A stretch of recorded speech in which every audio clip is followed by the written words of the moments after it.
Pranab Mukherjee hit out at the agitations and the protests that have been taking place in the country and people who've been holding these protests, saying these endemic protests means flirting with chaos. Ramdev has now hit out at the president for that statement, calling it unconstitutional. It's over to Ankit Tyagi now, who questioned Ramdev on president's statement.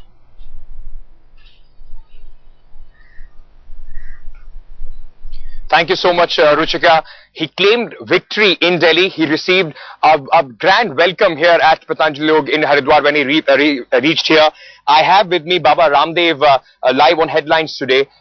बाबा जी, कल राष्ट्रपति जी ने बयान दिया. उन्होंने कहा कि ये जो जिस तरह के मूवमेंट चलाए जा रहे हैं सिविल सोसाइटी द्वारा, ये देश की डेमोक्रेसी के लिए खतरा बन सकते हैं. पहले तो मैं राष्ट्रपति पद की गरिमा का सम्मान करते हुए बहुत ही विनम्रता के साथ कहना चाहूंगा कि उन्होंने ऐसा बहुत ही दुर्भाग्यपूर्ण बयान दे करके एक तरह से लोगों को निराश किया है. राष्ट्रपति को ये सोचना चाहिए कि वो कांग्रेस के राष्ट्रपति नहीं है, वो 121 करोड़ लोगों की राष्ट्रपति हैं. कांग्रेस के संस्कारों से उनको मुक्त हो जाना चाहिए, लेकिन दरअसल बहुत पुराने कांग्रेसी हैं, वक्त लगेगा. काफी लोग कह रहे हैं कि राष्ट्रपति की जो पद की गरिमा है बाबा जी उसे खंडित कर रहे हैं, उन्हें कांग्रेसी बोल के. कांग्रेसी तो है ही वो, दिमाग से तो आज भी कांग्रेसी. आप दिमाग तो चेंज कर सकते हो कि किसी का पद तो चेंज हो सकता है ना. दूसरी बात, संविधान ने अहिंसात्मक लोकतांत्रिक तरीके से किए जाने वाले किसी भी विरोध का समर्थन किया है. सरकार की गलत नीतियों का आप विरोध कर सकते हैं. हमने कभी भी कोई अराजकता अशांति नहीं फैलाई. जहां तक लोकतंत्र और लोकतांत्रिक संस्थाओं को कमजोर करने की बात है, इसमें तो कांग्रेस ने सबसे बड़ी भूमिका निभाई है. लोकतांत्रिक संस्थाओं पर जितने कमजोर व्यक्ति कांग्रेस ने बैठाए हैं वो सब अपने कठपुतली बैठाना चाहते हैं. अभी लोकपाल भी ऐसा ही बनाना चाहते हैं जो कांग्रेसी लोकपाल हो. दिल्ली से हरिद्वार आ गए, लेकिन आपने एक समय भी जरा सा मिनट भी बर्बाद नहीं किया. दोबारा राष्ट्रपति सबके ऊपर हमला खोल दिया है. आज प्रधानमंत्री जी का भाषण सुना आपने इंडिपेंडेंस डे के ऊपर.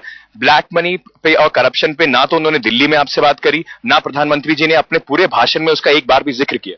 तो अपनी कब्र अपने आप खोद रहे हैं, खुद ये सत्यापित और प्रमाणित कर रहे हैं कि करप्शन की गंगोत्री कांग्रेस से बहती है और काले धन के काले खजानों के मालिक कांग्रेस वाले ही हैं.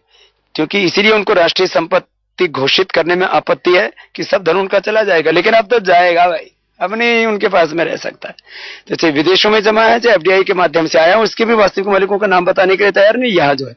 तो ये अब ये साफ साफ हो चुका है कि इस देश का जो विकास हुआ है, डेवलपमेंट का पूरा क्रेडिट इस देश के साइंटिस्टों को, इस देश के फार्मर्स को, इस देश के यंगस्टर्स को है, इस देश के जो वर्कर्स हैं, कर्मचारी हैं, अधिकारी हैं, जिन्होंने जो है ईमानदारी और मेहनत के साथ इस देश को आगे बढ़ाया, उनको इस देश के विकास का श्रेय.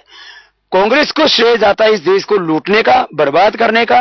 कांग्रेस को क्रेडिट जाता है इन्फ्लेशन को बढ़ाने का, अनएम्प्लॉयमेंट को बढ़ाने का, और जो है पॉवर्टी को बढ़ाने का, हंगर एंड मेलन्यूट्रिशन को बढ़ाने का. इसलिए कांग्रेस को बधाई हो कि इन्होंने देश की बदहाली के लिए जो काम किया है उससे आगे ये अपने आप बाहर हो जाएंगे सत्ता से, और देश इनके आतंक से मुक्त हो जाएगा. अपने आप तो सत्ता से बाहर होंगे या नहीं होंगे, लेकिन बाबा जी जरूर चाहते हैं कि वो बाहर हो जाएं. बाबा जी ने पूरा एक अलायंस देश चाहता है, पूरा राजनीतिक एक ध्रुवीकरण उनके खिलाफ तैयार कर रहे हैं हम. तो बाबा जी जो ध्रुवीकरण हो रहा है कांग्रेस के खिलाफ, उसमें बाबा जी बीजेपी को साथ लेके चल रहे हैं, पूरे एनडीए को साथ लेके चल रहे हैं. लोग कह रहे हैं बाबा जी को उनका तो करप्शन दिखता नहीं है, वो बैठा लेते हैं गडकरी जी को, पर उन्हें नहीं कहते कि येदियुरप्पा का करप्शन कम कराइए. देखो, हमने सबको, एक कांग्रेस को छेड़ करके लगभग सभी कुछ लोग प्रत्यक्ष परोक्ष रूप से हमारे साथ खड़े दिखाई दिए. सभी राजनीतिक पार्टियों में भ्रष्टाचार है, ये सभी राजनीतिक पार्टियां भी स्वीकार करती हैं और ये सत्य है. कुछ लोग ऐसे हैं जो भ्रष्टाचार खत्म करने के लिए तैयार तो हैं, काला धन को लाने के लिए तैयार तो हैं. वो कहते भाई हमारा भी काला धन है तो ले लो, हमने भी भ्रष्टाचार किया है तो हमें भी सजा दे दो, एक व्यवस्था तो ठीक कर लो. क्या नितिन गडकरी ने आपको बोला कि हमारा जो भ्रष्टाचार है हमारी पार्टी में उसे ठीक कर लेंगे, हम येदियुरप्पा को सजा दिलवाएंगे? सभी राजनीतिक पार्टियों से हम बात कर रहे हैं, मैं एक को नहीं बोलूंगा. सभी से हमने कहा है भाई अब इस बात के लिए कोशिश करो. खुद कहते हैं सार्वजनिक मंचों से, उन्होंने कहा कि भाई हमारे अंदर भी गलत लोग हैं, गलत लोग आ जाते हैं किसी भी पार्टी में। अब बाप का बेटा भी शराबी हो जाता है, दुराचारी व्यभिचारी हो जाता है, कहीं हिंसा आदि करने लग जाता है, तो बेटा का सुधार करता है ना बाप।